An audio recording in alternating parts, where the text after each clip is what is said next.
Welcome to the October 13th regular council meeting of the City of Dauphin. We acknowledge that the land on which we gather is Treaty 2 land known as First Nations territory, homeland of the Anishinaabe, Ojibwe, and the Métis Nation.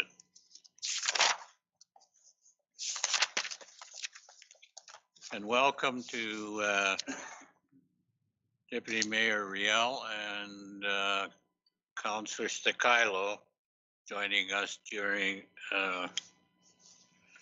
with teams. Hello, welcome.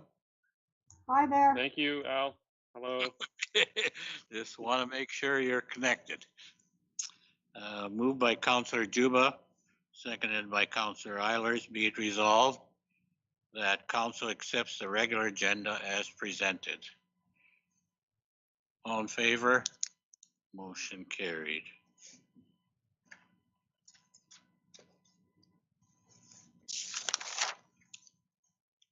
Moved by Councillor Eilers, seconded by Councillor Deputy Mayor Riel. Be it resolved that council waives the reading and accepts and approves as circulated the minutes of the following meeting, the regular council meeting of September 28th, 2020. Any questions? Call the questions. All in favor?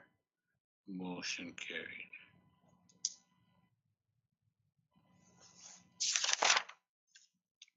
Moved by Councillor Juba, seconded by Councillor Lachlan. Be it resolved that council accepts as information the presentation by Fire Chief Cam Avery of the Dauphin Fire Department. Go ahead, Fire Chief.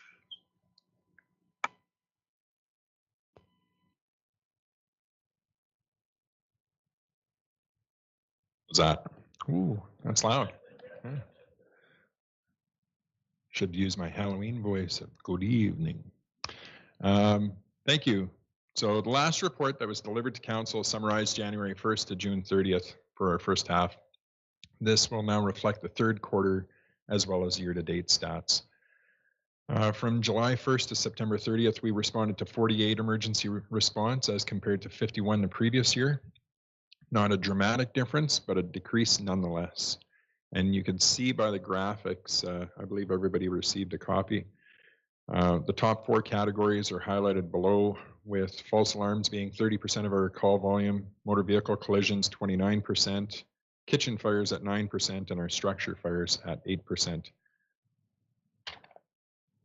To break those calls down from July 1st to September 30th, they responded to 45 city response, totaling 1,349 and a half hours, and 3 rural response at 101 hours, 1 mutual aid response for 23 hours. Taking those percentages, 18 were false alarms, 2 were outdoor fires involving either a dumpster, garbage can, brush, grass, 4 kitchen fires, 4 structure fires, 1 of those located in the Arm of Dauphin, 14 motor vehicle collisions, 2 vehicle fires, 1 carbon monoxide call, and 2 actual water rescue calls that were out in the RM, and then 1 mutual aid. If you compare the third quarter to year to date, not much has changed for our top 4. The only thing is that motor vehicle collisions make up the number 1 category, followed by false alarms. So false alarms haven't changed from that 30%. It's the kitchen fires that dropped in the third quarter. So the stats are there for the year to date as well, if you wanted to refer to those, but you can see once again, false alarms, motor vehicle collisions remain the top 2 calls that we are responding to. When it comes to training, we have 2 individuals that will be completing their written exams this Sunday to complete their firefighting level 1 accreditation. So we wish them both luck, as the exam process has altered from when they first began. They have done all their firefighting requirements, and this is actually their hazardous materials requirements to complete the level 1. So they used to do an 80-question written exam accompanied by their practical exam. They have gone to Brandon, they did their practical exam. Now they have to do a 20-question exam, and then they have to turn to a case study where they're presented a bunch of information, They have to come up with the command role and doing a tactical worksheet and a few other documents, interpretation of, and then they follow it up with another 60 question exam. So they're given 3 hours to complete everything. And from what I'm told by the Emergency Services College, it does take 3 hours in order to complete it all. With our written exams, it started off as a conversation a few months ago with Mr. Dan Ward, the superintendent for Mountain View School Division, and asking him if we would be able to use one of the schools in Dauphin for our exam sites. Because all exams have to be done in an accredited educational institution. And we're spending quite a bit in paying our firefighters to travel to Brandon for meals, mileage, sometimes accommodations, depending on when the exams happened. And both Mr. Ward and Mr. Stephen Jaddock, the assistant superintendent, volunteered to proctor or oversee the written exams for the entire mutual aid district. So they have done, I think, about 17 exams now that they've oversaw for us.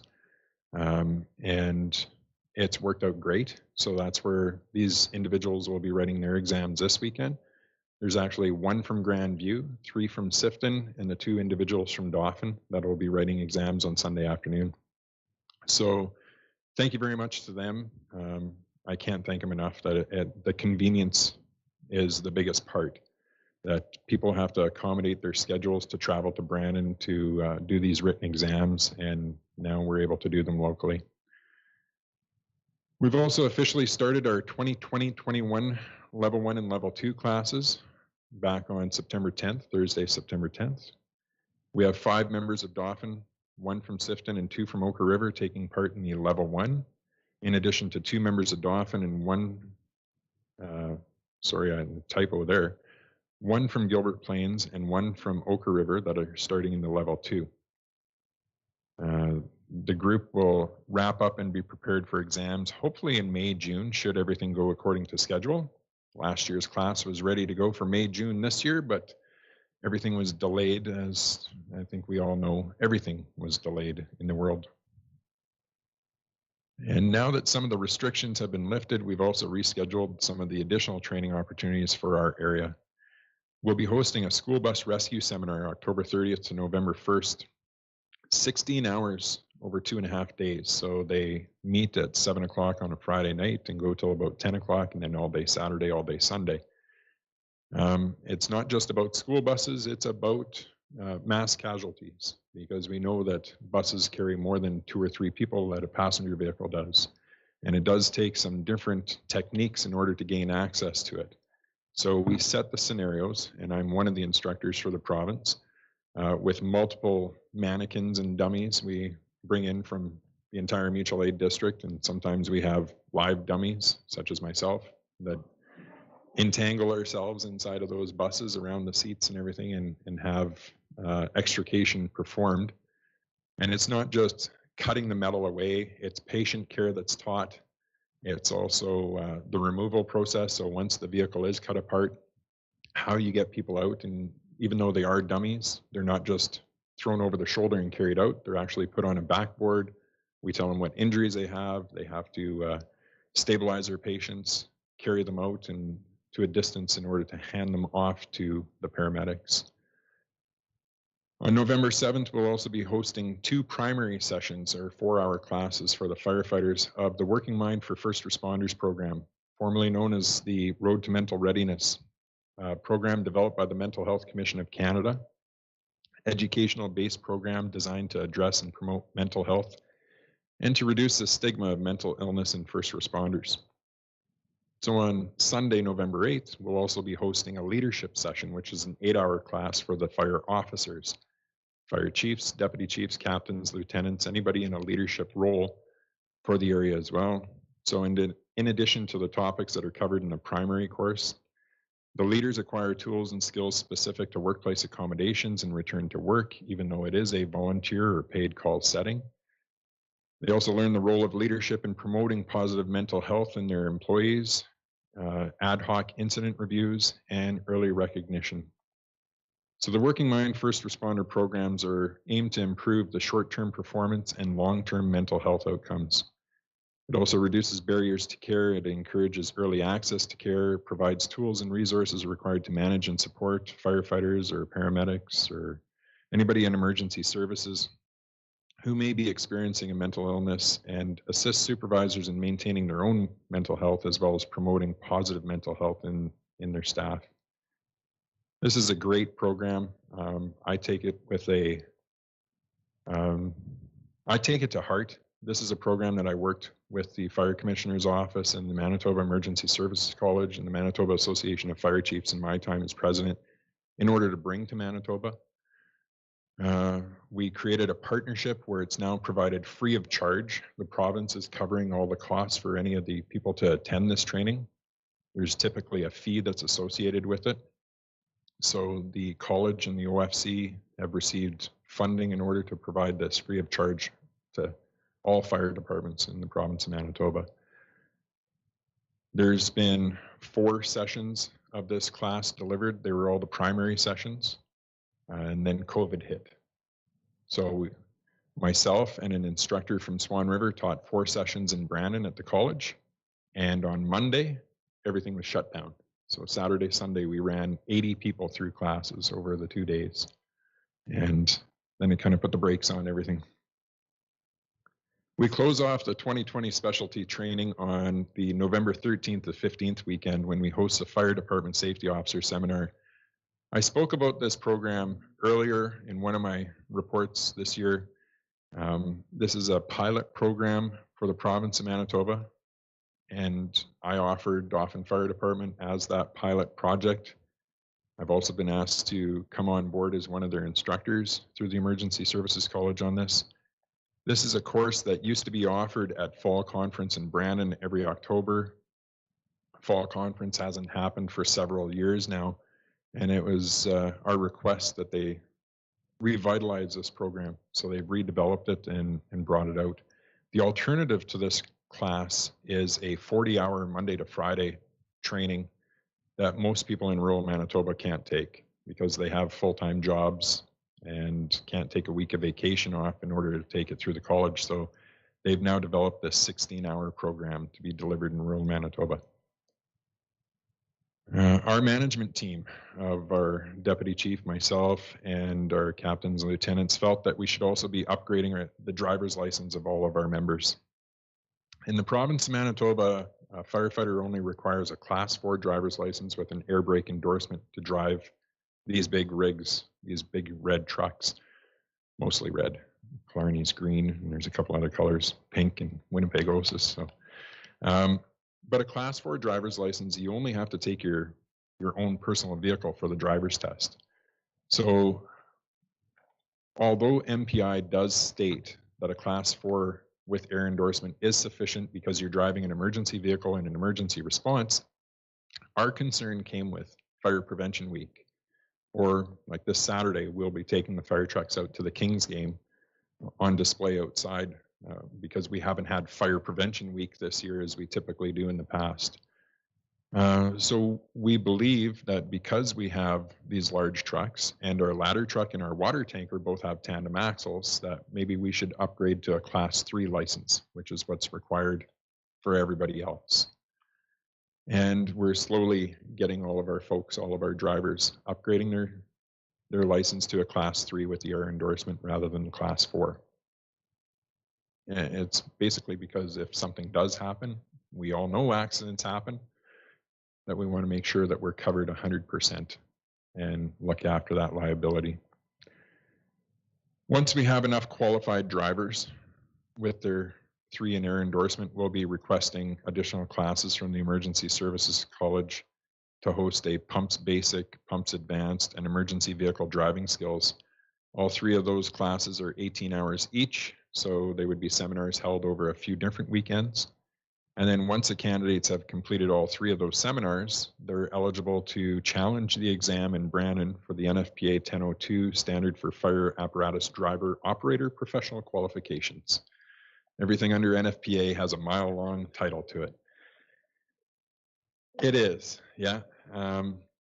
But this accreditation will also ensure that our driver operators meet the requirements that are recognized across North America as set out by the National Fire Protection Association.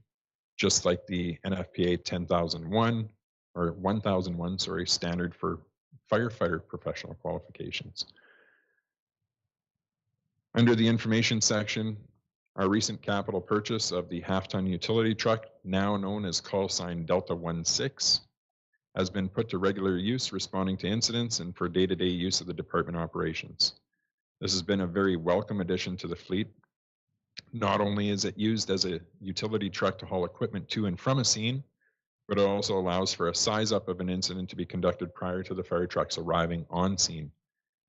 Recently at a structure fire, when Delta 16 arrived on scene, the report was given over the radio where to stage incoming engine 11 and ladder 12 or truck 12 in order to keep the access open for any additional units.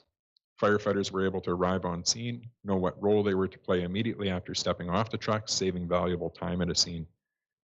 When we're responding to motor vehicle incidents on roadways, this unit is also functioning in the role of traffic control, ensuring a much safer working environment for our firefighters, which I'm sure that our city manager can attest to, because she was driving through one of our scenes and stopped when she saw all the flashing lights and saw Dauphin Fire written on the side of it.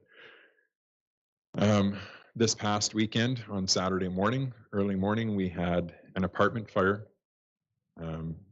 at one of the apartments in town, the complexes. And this truck was also used successfully, I guess, for lack of a better word, of all the firefighters that made entry into that structure were able to take all of their protective clothing off at the end of the call, load it in the box of the truck rather than contaminating the cab of the truck with the soot and all the carcinogens coming off, exhausting off their gear, and then get back onto the pumper and drive back to the hall. This truck returned to the hall. Everybody suited up with their nitrile gloves and N95 masks, took all the gear apart, immediately into the washing machine, therefore reducing the risk to our firefighters for potential for cancers later down the road, which was one of the goals of this, was to implement a clean cab policy for the trucks when returning to the station. So it was nice to see that what we set out in theory prior to buying the truck is coming into effect and getting into practice. So I thank Council so much for your support of our budgeting requests for DFD. It's a great pleasure working with both our administration and our elected officials. Sorry.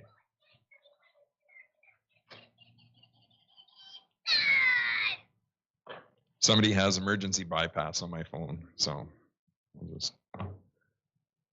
Are there any questions?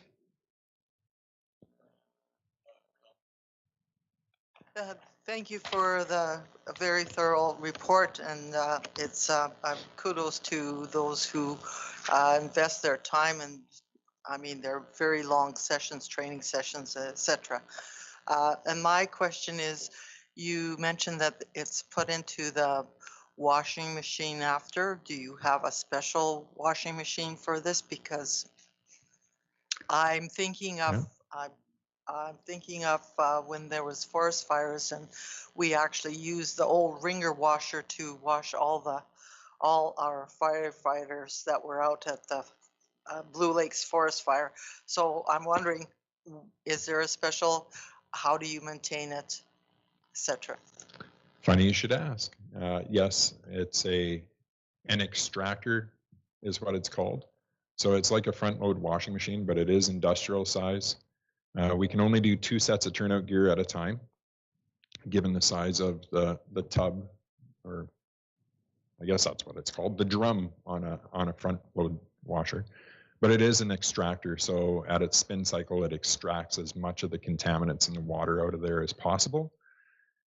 And then we have a specialty dryer that dries a turnout gear. So it doesn't go into a machine, it goes on to something that looks like a scarecrow, and it just has a squirrel cage fan on it that pushes air up through the pipes. And because the turnout gear is on it like a scarecrow frame, it dries it from the inside out, just using ambient air rather than warm air to preserve the life of the turnout gear. Both pieces of equipment were bought by donations that were made to the fire department a number of years ago. So, yes. The other question I had with COVID-19, How is it that you do the social distancing, and especially what you were saying, they were taking all their gear off and they're traveling. So how do you preserve the, the spread of COVID-19? So in the apparatus, it's very difficult, right? Because your seats are so close. So there is no way to physical distance within the apparatus. You are responding to emergencies. There are N95 masks available in all the trucks. There's nitrile gloves available in all the trucks.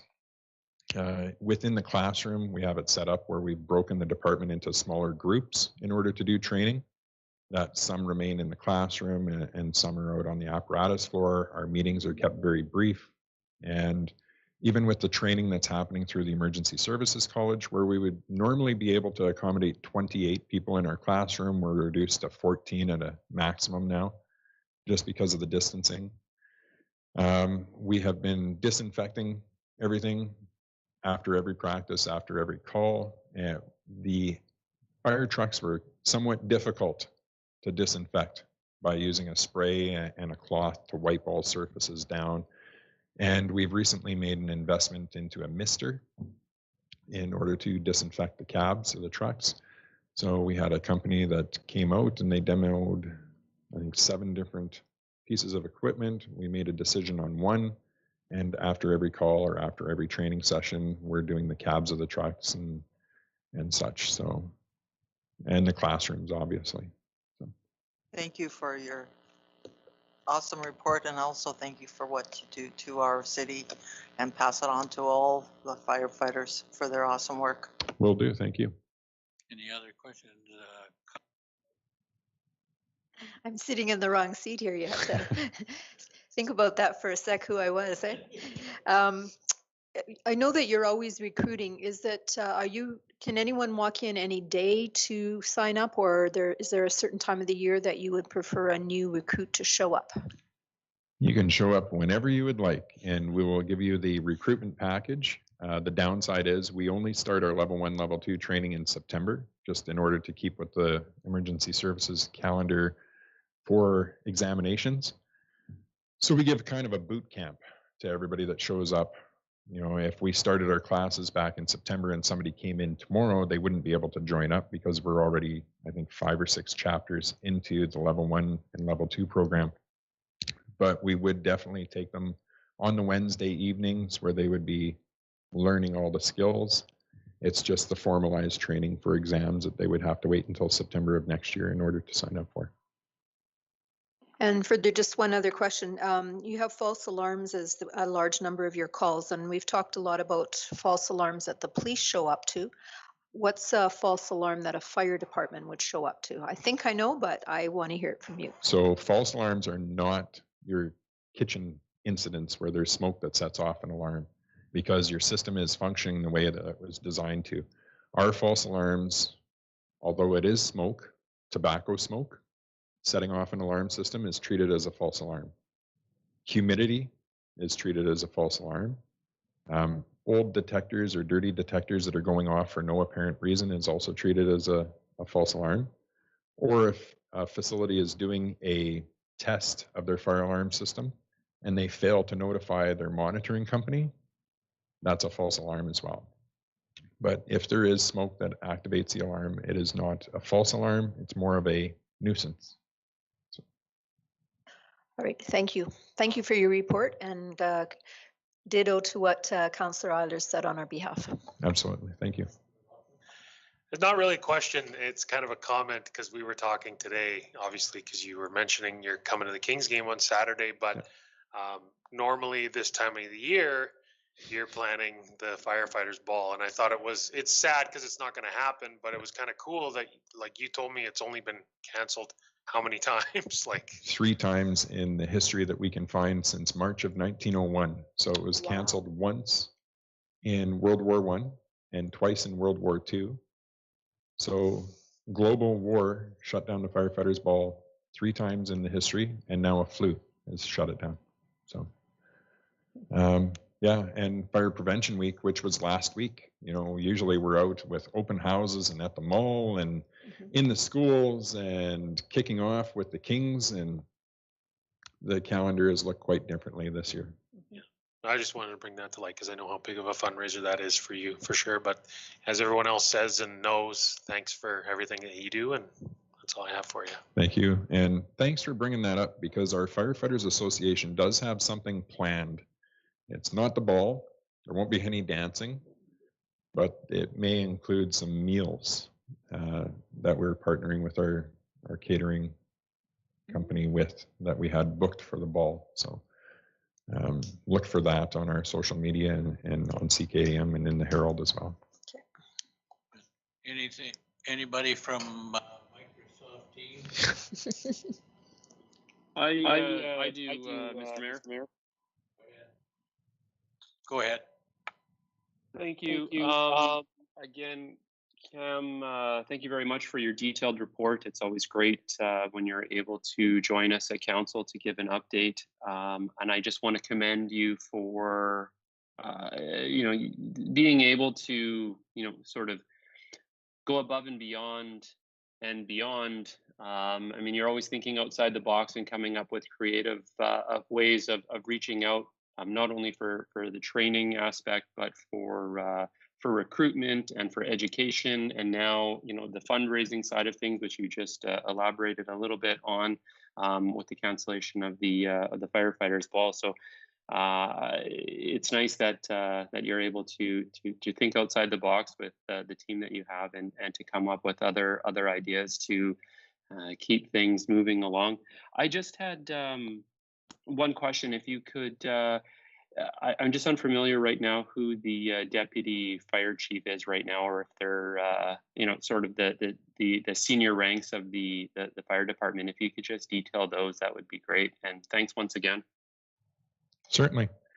So our deputy chief is David Clark. We have 3 captains that consist of Greg Acevedo, Darren Killen, and Kevin Holyoke. And we have 3 lieutenants that assist our captains. And that would be Conrad Demray, Aaron Dieterle, and Justin Barshewski.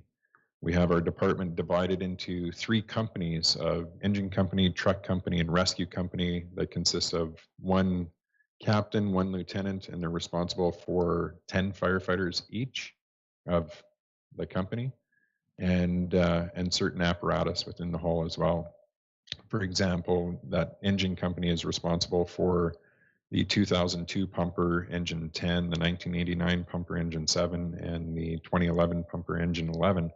So they look after those, and then the rest of the trucks and boats and the UTV as well are divided amongst the other 2 companies.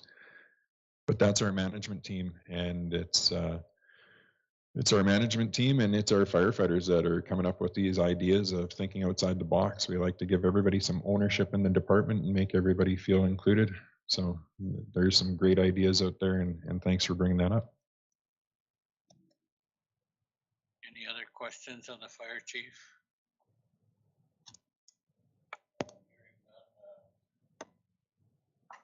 Fire Chief Avery, you're par excellence. It's just a comfortable feeling knowing that we have such a well-trained and responsible fire department, and it has to do with leadership, and your leadership is much appreciated by all the citizens of our community. Thank you very much, and we'll look forward to a drive-through fireball, I guess. Or possibly delivery. Or possible. We'll see. Okay. Thank you very much. Thank you.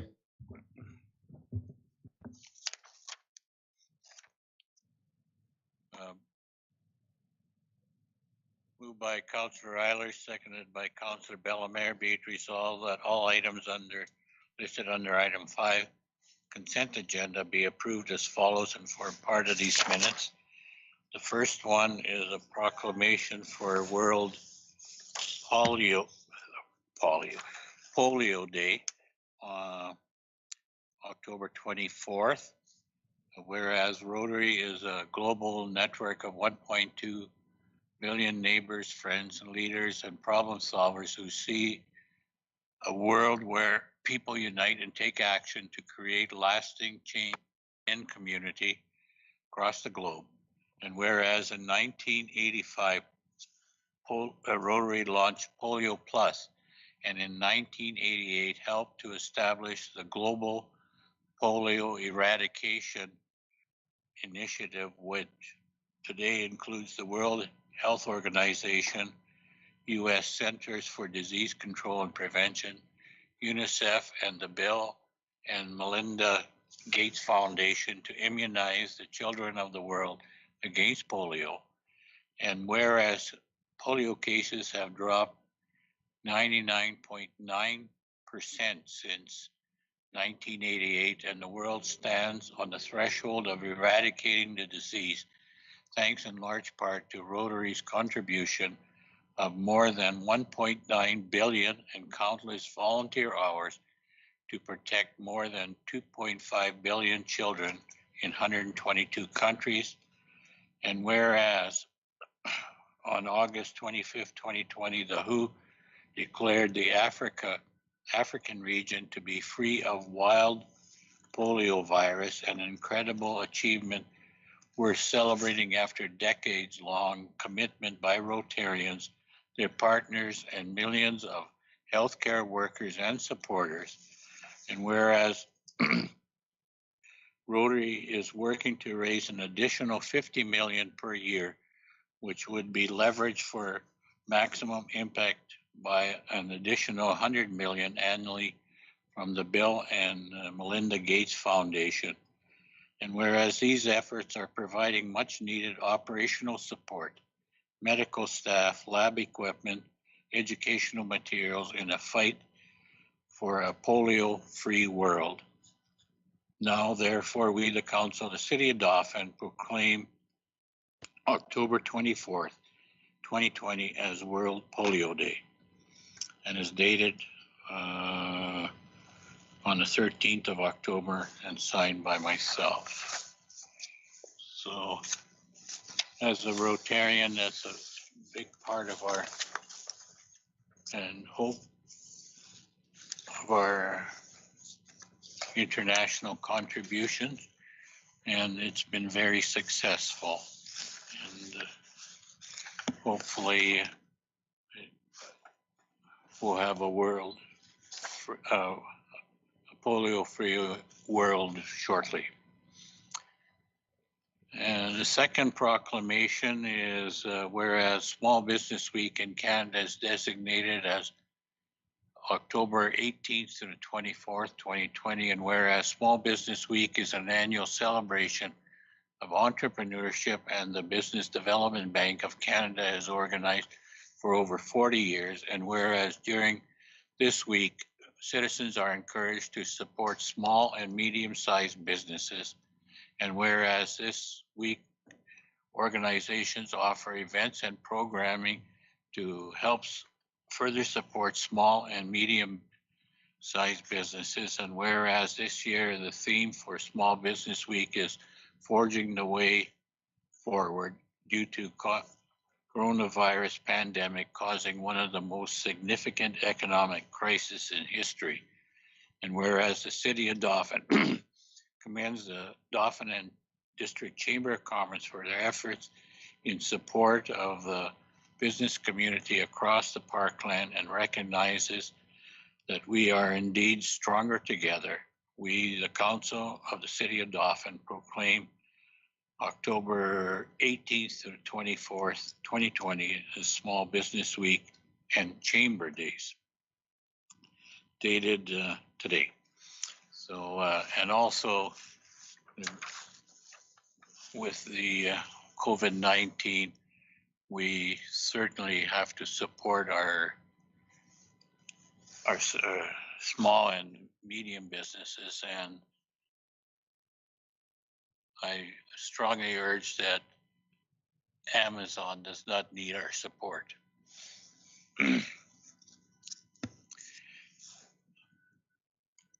Be it resolved that the following accounts be added to taxes: $421.32 for 514 Main Street South. Owner did not pay the final utility bill as recommended by the finance and utility clerk. And filing items, AMM 22nd Annual Convention member registration, news bulletin of September 28th, and AMM meets virtually with Northern District. Member advisories from speech from the throne, resolution process for convention and federal and update on the federal grade crossing compliance and safety. FCM, the September 29th, FCM Connect, and October 6th. Manitoba media bulletins, COVID-19 bulletins, 2019 to 20 year-end fiscal report. Premier protecting Manitoba's agenda from the speech from the throne.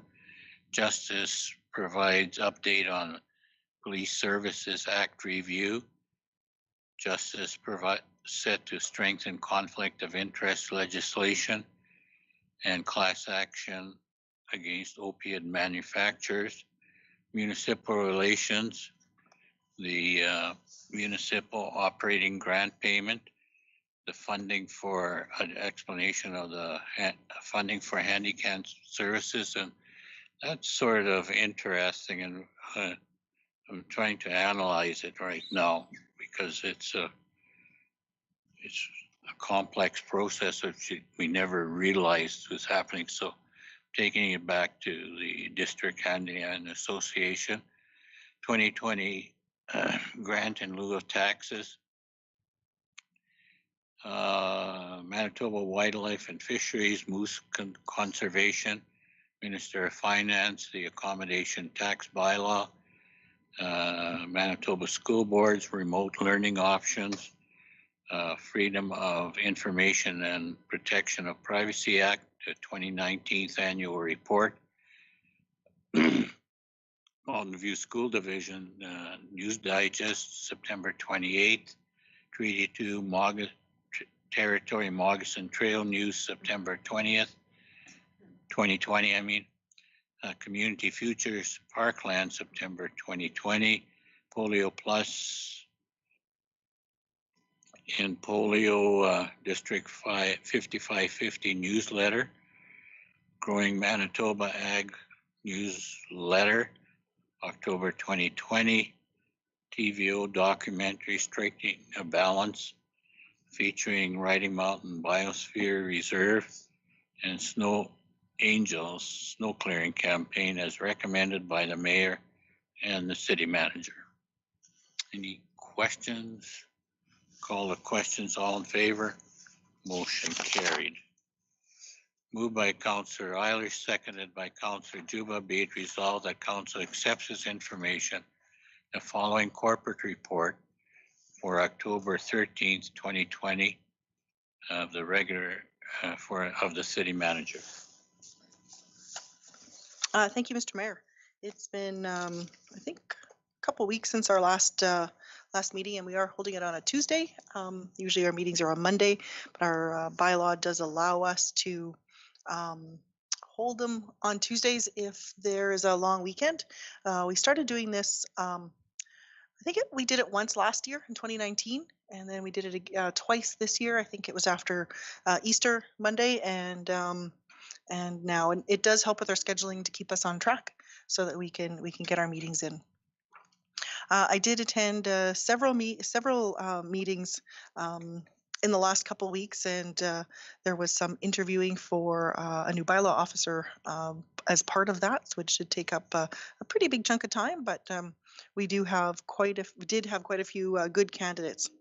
To provide some updates, COVID-19 has been the standard since March, and the things I have to highlight are that As of Friday, October 9th, the province extended their province-wide state of emergency under the Emergency Measures Act, and that is for a period of 30 days.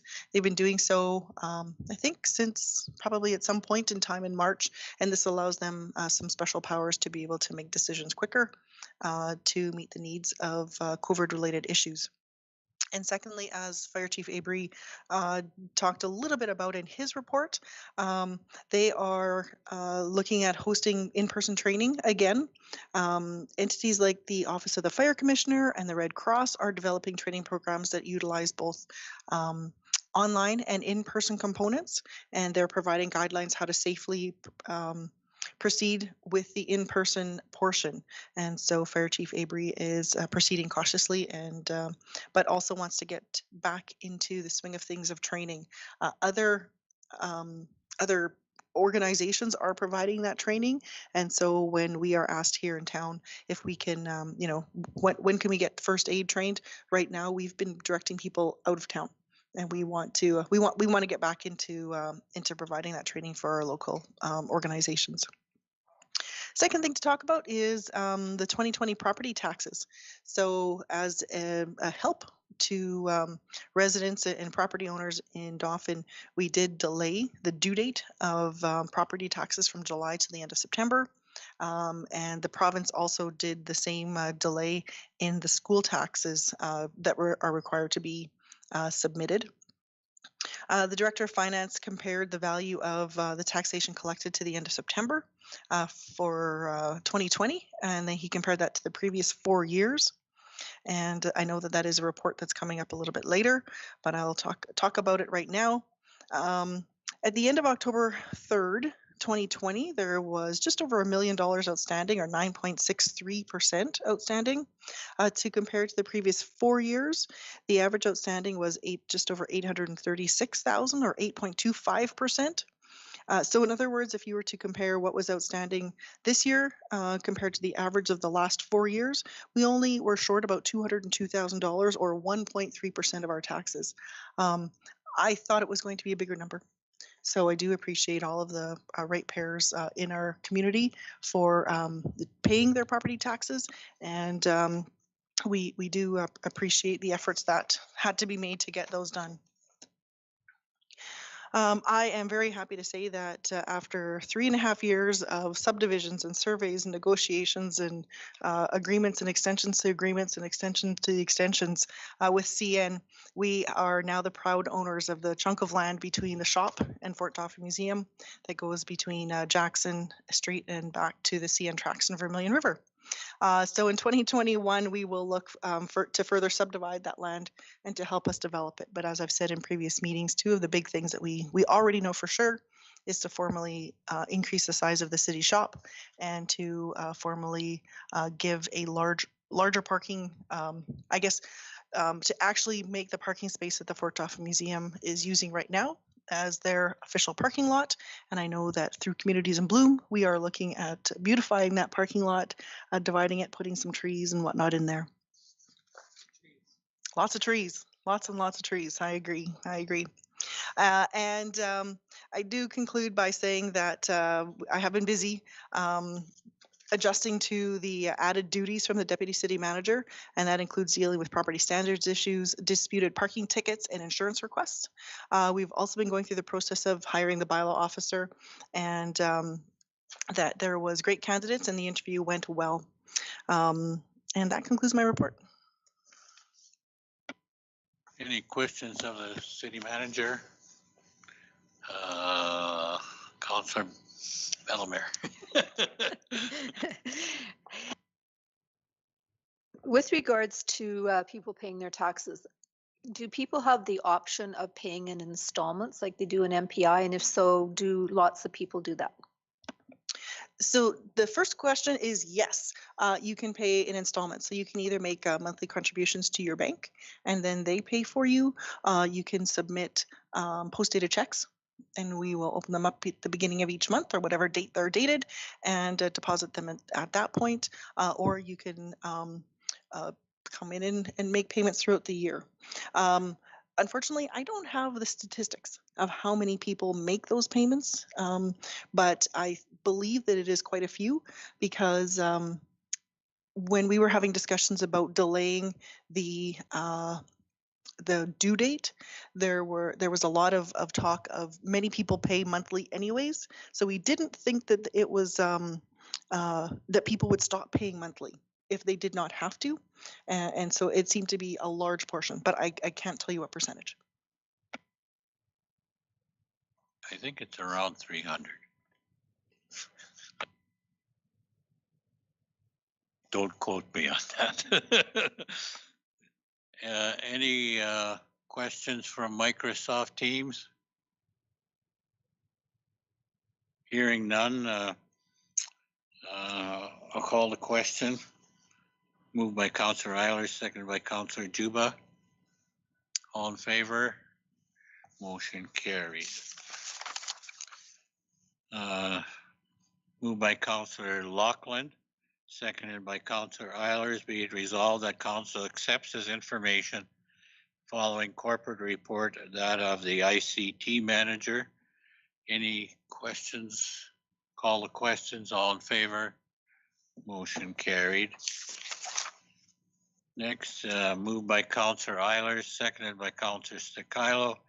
Be it resolved that finance accounts having been examined by Council be hereby authorized and approved as follows.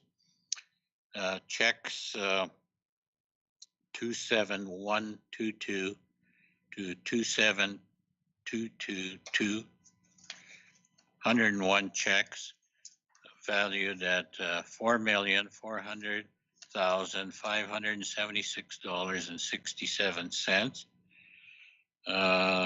Checks voted and voided. Check number 26105, Manitoba Environment Industry for $15.75. The check was lost in the mail.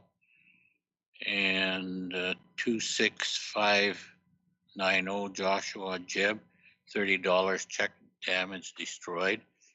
And 7 electronic payments of $199,098.65. And that was mainly payroll. I'll give you a few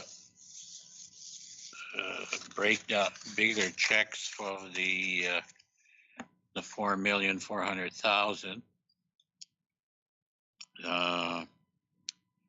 The CN land purchase of $90,065.76. ADM storage for the diversion site of $20,345. Border Chemicals, alum for the water treatment facility of $20,756.46. Receiver general source deductions, $33,490.54. The sidewalks trip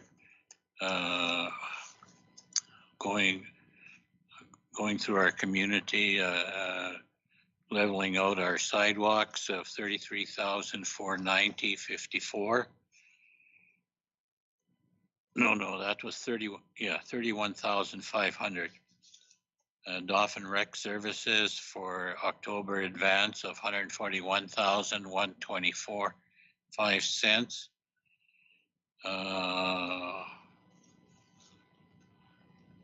The support levy for the education support levy to the Manitoba government of $862,603.81. The municipal assistance, that's the annual contribution for welfare.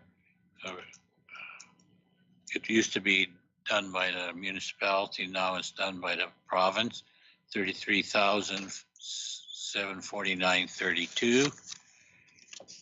And the big one, we collect the education tax for the Mountain View School Division, and that's $3,001,017.69.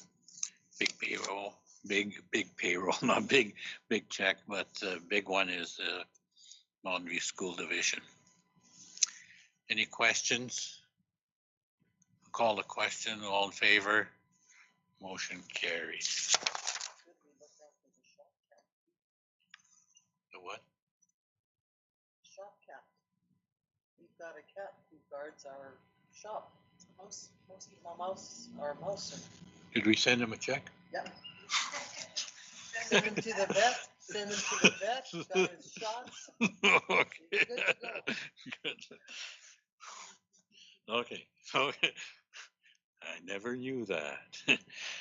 Moved by Councillor Juba, seconded by Councillor Eilers. Be it resolved that council accepts as information the unaudited financial statements for the period ending August 31st, 2020, general fund balance sheet and income statement, and utility fund balance sheet and utility fund income statement. Any questions?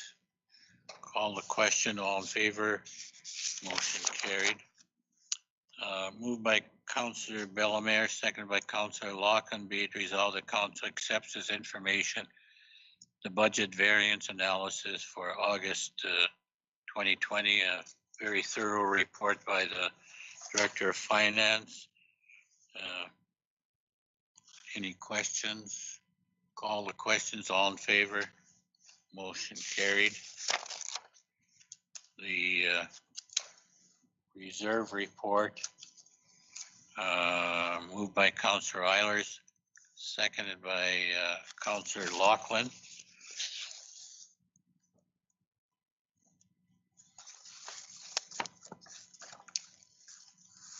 That be it resolved that council accepts as information the reserve report for August 2020.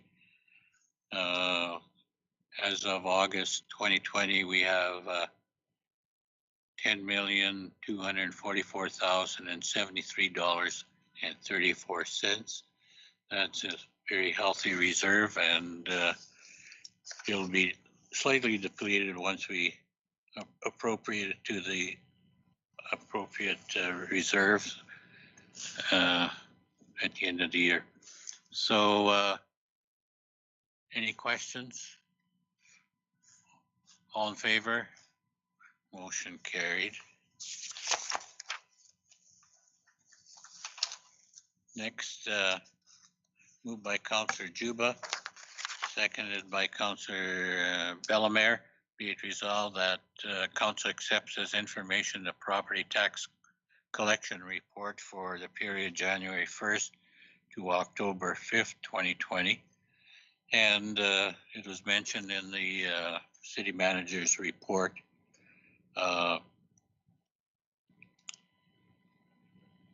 that probably some of the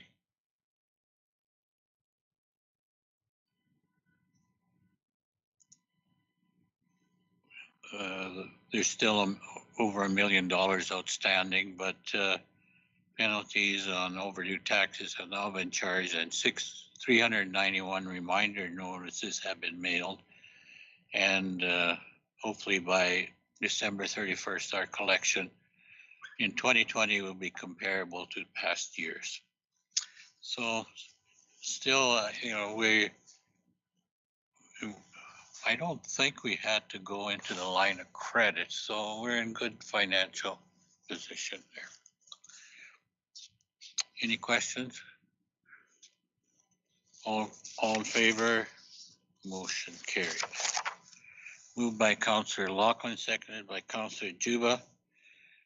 Be it resolved that council accepts as information the minutes and reports of the following committees: Dauphin Rec Services, the board minutes of September 29th and September 30th, the reports of September 20, that of the general manager and activities 2020, and the statement of revenue and expenditure and recovery August 31st, 2020. And the rec board is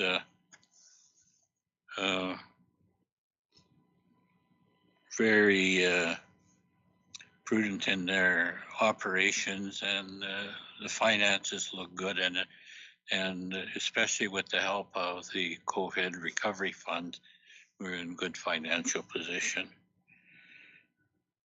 Dauphin Public Library regular board report, February 11th, 2020, report September 2020, and the budget report 2020.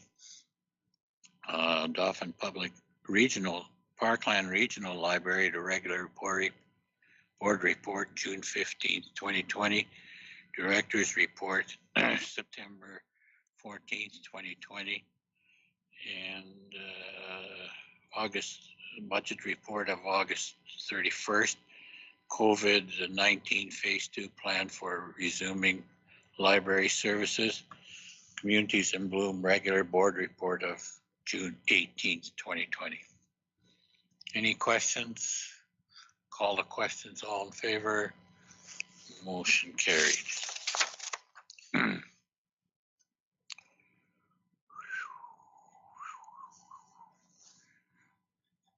Moved by Councillor Eilers, seconded by Councillor Juba, whereas the City of Dauphin owns the CN Station 101 First Avenue Northwest and leases space to tenants, and whereas the lease agreement with the City of Dauphin and Shared Health, formerly Winnipeg Regional Health, expired on March 31st with the tenant overhauling in the province pursuant to the terms of the lease on a month-to-month basis.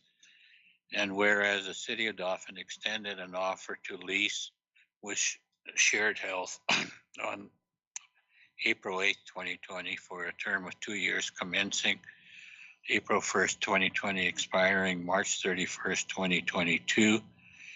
And whereas at their regular meeting, September 28th, 2020, Council approved the signing of a second condition extension notice to October 8th, 2020 to provide Shared Health Inc. with more time to discuss the offer with COVID-19 restrictions over the spring and summer.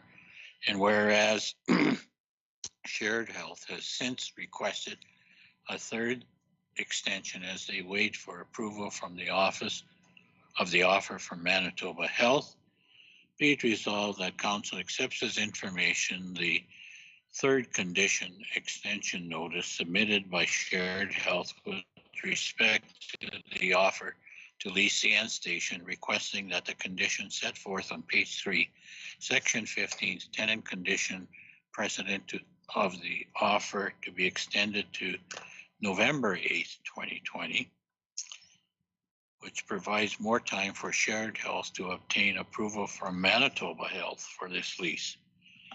Further be it resolved that Council authorizes the third condition of extension notice to be signed and sealed on behalf of the city by the city manager.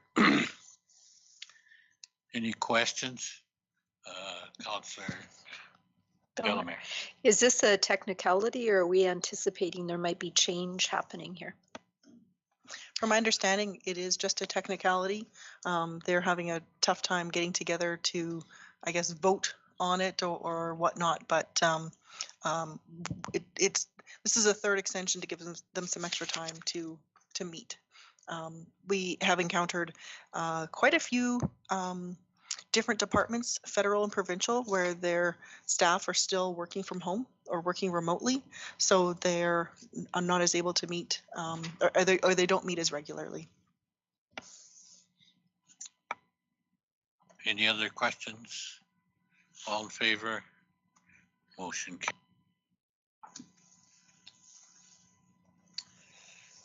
Moved by Councillor Eilers, seconded by Councillor Juba, whereas the City of Dauphin, oh wait, I'm reading the same one. Sorry. Moved by Councillor Bellemare, seconded by Councillor Lockwood, whereas at the regular meeting of September 14th, 2020, Council approved a variance application from the Northwest Métis Council to allow off-site parking at 13 and 19 Fifth Avenue Southeast for a proposed office building at 422 Main Street South. And whereas a condition of this variance was that there be an agreement with the city of Dauphin to ensure that the two sites remain together for the purpose of satisfying the parking requirements that comply with the bulk requirements of the city of Dauphin zoning bylaw 04/2015. The agreement to be then registered as a caveat with the property. Be it resolved that council accepts the information, the agreement between the city of Dauphin and Northwest Métis Council establishing that the property legally described as lot 16 and 17, block 44, plan 336 DLTO located at 13 and 19 Fifth Avenue Southeast in the city of Dauphin will be used for off-site parking for an office building on lot 1, Southwest LY half lot 2, block 27, plan 336 DLTO located at 422 Main Street South, and that the above mentioned properties will remain together and not be transferred separately without the written consent of the parties.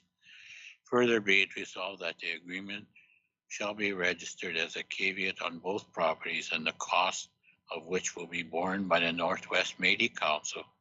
Further be it resolved the council authorizes the mayor and city manager to sign and seal the agreement on behalf of the city to fulfill the condition of the variance approval. Any questions? All in favor? Motion carried. Apparently, when did we have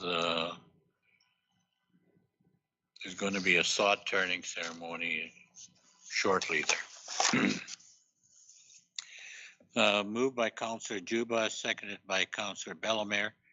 Whereas the city of Dauphin posted a request for proposals for the installation of a level 3 DC fast electric charger EV3 charger on September 18th, 2020, which closed October 8th, 2020.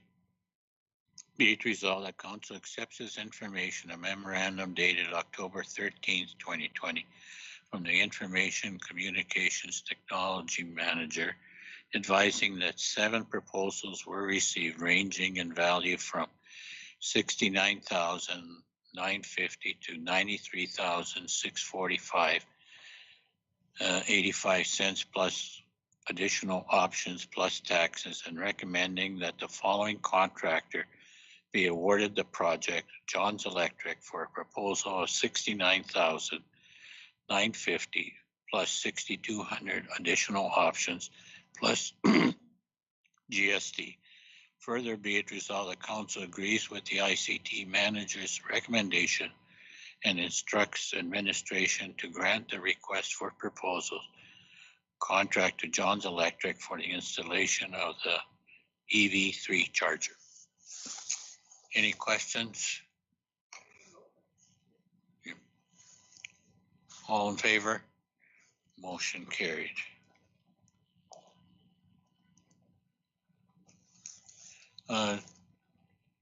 Justin, when do you expect the work to start?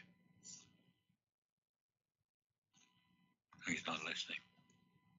So I did sit in on the proposal evaluations, and we had hoped to get 1 to 3 of those. We ended up getting 7. So there was a lot of different variation in the starting date. The end date had to be December 31st. 2020. Most of the work can be done within 5 days, but they cannot be 5 consecutive days. So it is nice that there's someone local who can be here and do some concrete work and then let that cure and then do the trenching and installation. So really it's not a long project, but it does take some time to get the equipment ordered. And these aren't something that are just sitting on the shelf that they could take down. So we're excited to be able to award that today, and we can contact them tomorrow and they can put the orders through and we can get moving on it. Thank you very much, City Manager.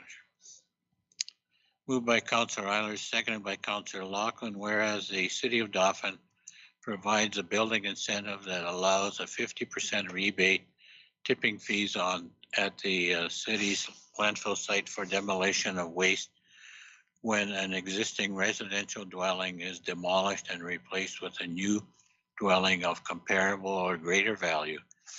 Be it resolved that council accepts this information, correspondence dated September 22nd, 2020 from John Urey, property owner of 610 Buchanan Avenue, requesting a building incentive of a 50% rebate on tipping fees at the city's landfill for the demolition of a structure at 610 Buchanan Avenue, with his intention to replace the structure with 2 triplex dwellings. Further be it resolved, the council accepts this information. A memorandum dated October 9th, 2020 from the Economic Development Manager recommending that council approves the request with the following conditions. The dwelling construction shall comply with the zoning bylaw use and bulk tables and Manitoba Building Code, and the demolition of the existing dwelling shall occur within 30 days of approval. Further be it resolved, the council approves this request and the conditions noted above. Any questions? I'll call the questions. All in favor? Motion carried.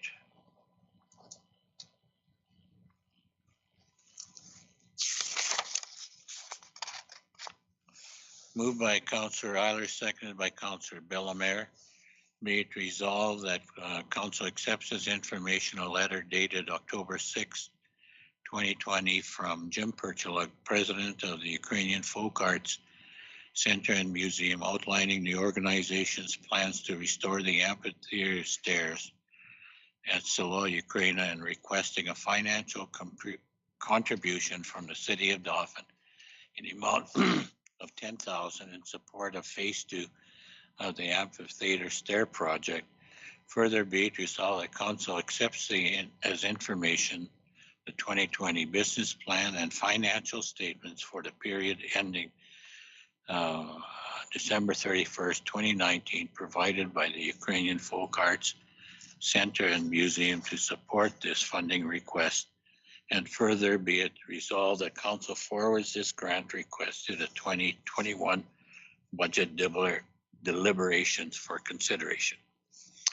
So I guess the stairs, when did that open? In the 80s?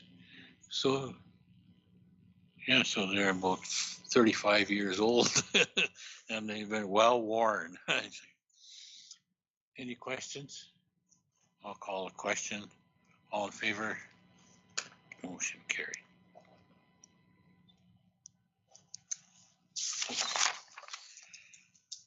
Moved by Councillor Bellemare and seconded by Councillor Juba, whereas the Men's Shed is a 20-member group that provides mental and physical support to each other by constructing items for various not-for-profit groups in our community. And whereas the Men's Shed projects have included building tables and shelves for the Whitmore School lunch program, storage shed racks for chairs and quilting frames for the Dauphin Multi-Purpose Senior Center, magazine racks for AA, and storage shelving for First Baptist Church. And whereas the Men's Shed has approached the city of Dauphin with a request for a letter of support of their application for funding through New Horizons for Seniors Program, Employment and Social Development Canada, be it resolved the council recognizes the value of the Men's Shed in providing social connections for seniors and supports their funding application to enable them to continue the construction projects that assist not-for-profit groups in our community. And the Parkland Crossing is where they gather, and they have a certain amount of equipment and work there, and it's a presentation at lunchtime. I heard that they really support the Whitmore school program, lunch program, and they've become quite attached to the students there. And so it's great to see social development in our community. Councillor Ehlers. I just wanted to comment that this also would be very indicative of mental wellness as well. This group is really supported. Plus, the other thing that I want to recognize is that they have trained a lot of the participants in many different projects like woodworking and I think that's really good because you learn from an expert and you have someone who works alongside, so their skills have really developed.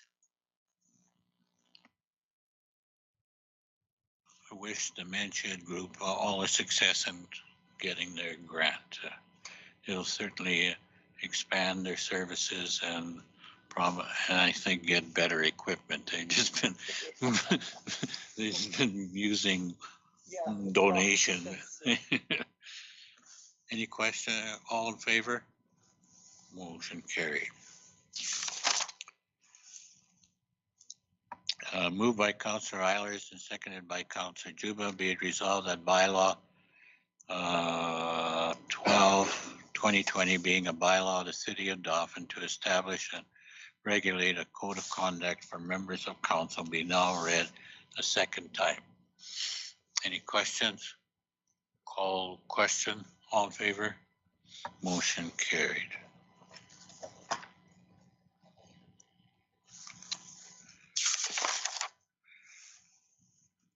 Moved by Councillor Bellemare and seconded by Councillor Lachlan.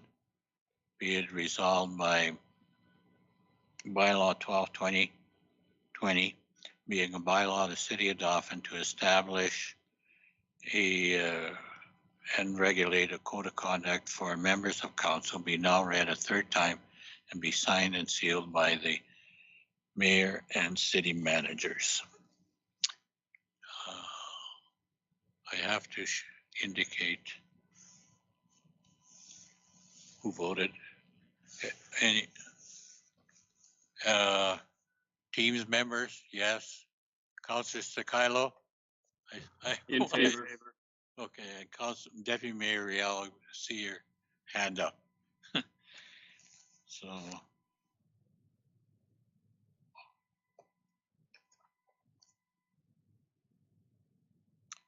And this has to be done by, according to the regulations, by November 1st. Moved by Deputy Mayor Riel. Be it resolved that bylaw 1520 being a bylaw of the City of Dauphin to amend bylaw 02-2009 for the regulation and control of traffic and parking in the City of Dauphin, additional of a loading zone and no parking zone be now read a first time. And I can't remember the exact places, but I think it was in the packages, right? So any questions? All in favor? Motion carried.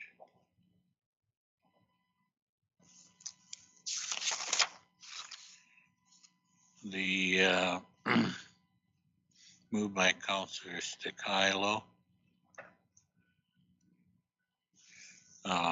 Be it resolved that council accepts as information the following event, grand opening on October 19th, 2020 of the hub.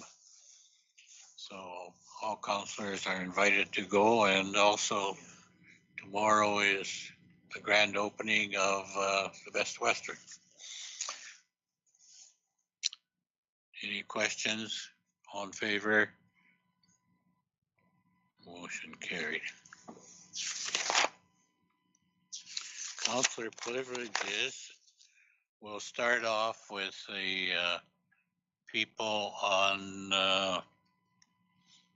Microsoft Teams. Deputy Mayor Riel. Hi there. Thanks, Mayor. On October September 28th, I attended the regular council meeting at City Hall. October 8th, by Zoom, I attended a Canadian Municipal Network on Crime Prevention, their AGM. As well, on October 8th, we had a lengthy chamber board meeting. And again, in the evening of October 8th, received a phone call from our Member of Parliament and had a conversation with him on the phone. October 9th, I attended the King's Home Opener. Wasn't the greatest outcome, but it was an interesting game. I understand the next night we came back and ended up winning. And I'm here and ends my report. Thank you, Deputy Mayor. I hope you're I am, thank you. Councillor Stakilo. Thank you, Mr. Mayor. For myself, September 28th, regular council meeting. And unfortunately, on September 30th, I wasn't able to attend the rec board meeting, but I'm glad to see the facility is moving forward with the sports clubs and associations that utilize their facilities. I must also commend the staff there on their ability to rearrange schedules when the provincial sports authorities change their policies, and that those types of decisions directly affect the operations of the facilities. And the staff there are able to rearrange schedules and adapt to those changing policies. So I commend them on that. And that's my report. Just a couple of things upcoming. I know on October 20th, the Dauphin District Chamber of Commerce is holding another Lunch and Learn online event. That one is strategies in dealing with client and customer frustrations. Those events can be registered through Stephen Chakota at the Chamber of Commerce. So if anyone wants to attend that, just reach out to Stephen. And just lastly, further on the proclamation that the mayor spoke of in regard to Small Business Week in Canada coming up next week, I'm glad to see there are supports, resources, and programming available to our local business owners.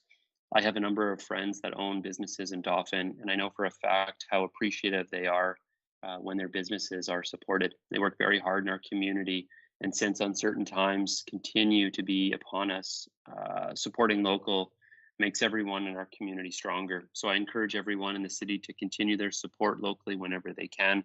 And just further on the grand opening of the hub, it's nice to see that facility is going to be up and running, and just another great resource for our community. And it looks like a great space to be innovative and creative, and to it'll provide great support for our city and surrounding area.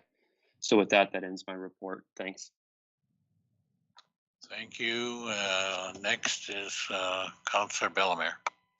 Thank you, Mr. Mayor. I attended various meetings, the RM liaison meeting, the WAC board meeting, a Zoom meeting for the Canadian National Municipalities for Crime Prevention, a PMP meeting, and the Community Foundation is planning a celebration for Giving Week in early November, plus also they will be celebrating their 25th anniversary. So watch out for more information on that.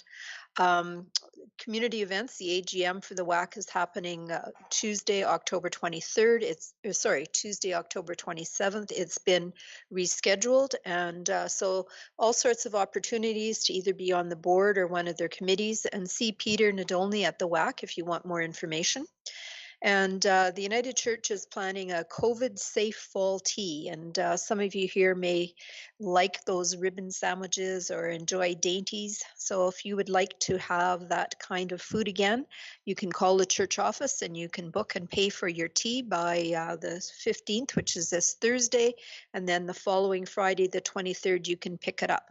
So I like this idea because it's just yet another example of how people are thinking outside the box and continuing on, still fundraising and doing it safely.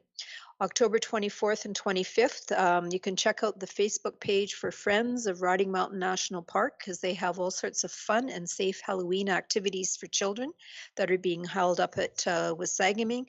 And I'd also want to conclude by congratulating the new Best Western Plus Hotel in Dauphin. The grand opening, the official one, is tomorrow afternoon. It's a very beautiful hotel. I posted some photos on Facebook, or you can drop by yourself to see how beautiful it is and to say hello. So welcome to Dauphin. That concludes my report. Councillor Juba. Thank you, Your Worship. Very short report. For me, this last 2 weeks, I just attended the regular council meeting here at City Hall, and that ends my report. Councillor Eilers. Thank you. September 28th, City Council, and on September 30th to October 1st, I attended a virtual attendance with the National Communities in Bloom Conference. Some of the most interesting was the St. Thomas Elevated Park, where they took an abandoned railroad stretch and turned it into a park. And the other two were what drives community success and youth involvement. They were excellent presentations. On October 6th, we had our local Communities in Bloom meeting, and we were reviewing our finances as well as projects that are still in progress. And I have been working on reviewing all of this Communities in Bloom our year, and we are going to be having a planning session. It'll be a 2-hour one on October the 29th from 5 to 7 to make sure that we have everything lined up for next year. And congrats to the Best Western on their opening. It looks fantastic. And I want to offer my condolences to Shirley Baptiste's family and friends. She was one of the first founding members of the Board of Directors at the Dauphin Friendship Center. And then she had a long career in employment counselor at the Dauphin Friendship Center. And she was involved in many community events. I've worked with her on various projects. So another person of great value to our community is gone. And that ends my report. Councillor Lachlan, no excuse. Oh, yeah. I'll begin my privileges by apologizing to the community of Dauphin for the abomination on Friday, but they responded well on Saturday. For my report, much like Rodney, not too much to talk about. September 28th, I attended the regular council meeting here at City Hall. I had planned on going to the Communities in Bloom meeting and the Travel Manitoba meeting from a Dauphin Kings perspective. But when your ag project gets combined, that kind of takes priority, which leads me into one thing. Thanks to the city and the RM for letting us plant again on that land. Soybeans this year apparently yielded really well. They were driving those around to, I think, Cargill today. So that was going on. Home opener, again, I apologize there. And it's been mentioned a couple times, but congratulations to Best Western opening tomorrow in the Hub for their grand opening a little later as well. And that does it for my report. Thank you very much, Councillor Lachlan. Apology accepted. September 29th, the RM and City Liaison Committee meeting. September 30th, the Rec Board meeting, and I echo Councillor Stakailo's comments on, providing a safe and environment, safe COVID environment for our facilities, and it takes a lot of planning and rescheduling. On October 6th, had a busy day, sod turning at the Métis Early Learning Center on Main Street. So the hole has been dug already, and will accommodate 50 early childhood spaces in our community. So that's an exciting project, and it should be done by the fall of next year, I think. I think that's what they're planning. Just attended the Travel Manitoba Place branding. quite an interesting exercise and see what, we haven't heard anything from them yet. But also like to, I saw a news article and I think that's a great thing. Teachers, Soshin, Smigelski, and Hannibal from the DR developed and delivered an outdoor nature course for grade 9 students. I think it's a great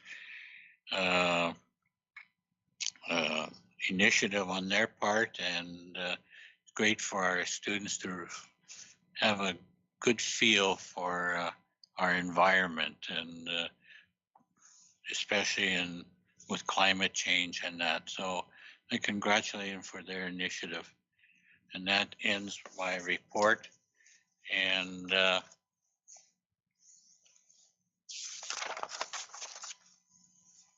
moved by Councillor Lachlan and seconded by Councillor Bellemare that we recess at 6:25.